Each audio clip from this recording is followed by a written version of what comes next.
আসসালামু আলাইকুম ভিউয়ার্স, কেমন আছেন সবাই? আশা করি সকলে অনেক বেশি ভালো আছেন। আজকে মালয়েশিয়া কলিং ভিসার আরও একটি আপডেট ভিডিওতে আপনাদের সবাইকে ওয়েলকাম করছি।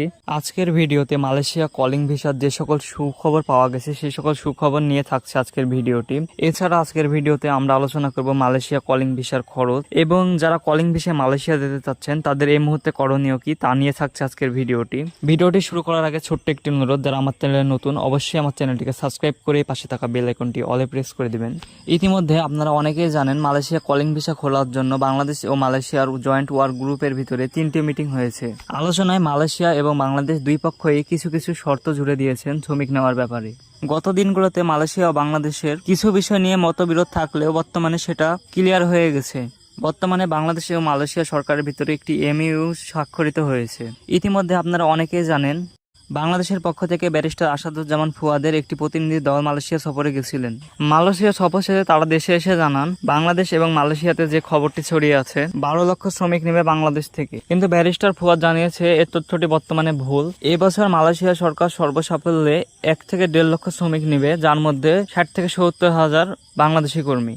যারা নতুন করে কলিং ভিসায় মালয়েশিয়া যেতে চাচ্ছেন তাদের উদ্দেশ্যে ব্যারিস্টার ফুয়াদ বলেন, কেউ দালালের কথাই কোনো রকম টাকার লেনদেন করতে যাবেন না। বর্তমানে মালয়েশিয়া ও বাংলাদেশ সরকার উভয়ে সিন্ডিকেট ভাঙতে রাজি আছে। তারা যে কোনো মূল্যে সিন্ডিকেট চক্রটি ভাঙতে চায়। আসাদুজ্জামান ফুয়াদ জানিয়েছে যে মালয়েশিয়া যেতে বর্তমানে ন্যূনতম 1.5 লাখ থেকে শুরু করে 1,60,000 টাকার মতো খরচ হয়, কিন্তু সিন্ডিকেট চক্রের কারণে লক্ষ লক্ষ টাকা বেশি নিচ্ছে প্রবাসীদের থেকে। এই সিন্ডিকেটটি ভাঙতে মালয়েশিয়া সরকারকে কঠোর আহ্বান করেছেন আসাদুজ্জামান ফুয়াদ। এবছর কলিং ভিসার খরচ অনেক কমে আসবে বলে আশা করা যাচ্ছে এবং সিন্ডিকেট ভাঙতে বাংলাদেশের 2700 থেকে 2800-র মতো বাইরের যে এজেন্সি আছে সবগুলো এজেন্সির মাধ্যমে কর্মী নিবে মালয়েশিয়া সরকার। ইতিমধ্যে আপনারা অনেকেই জানেন মালয়েশিয়া সরকার অনেকগুলো মেডিকেল এজেন্সিকে আবারও চালু করেছে। এই মাসে মেডিকেল চালুর একটি পূর্বাভাস পাওয়া যাচ্ছে।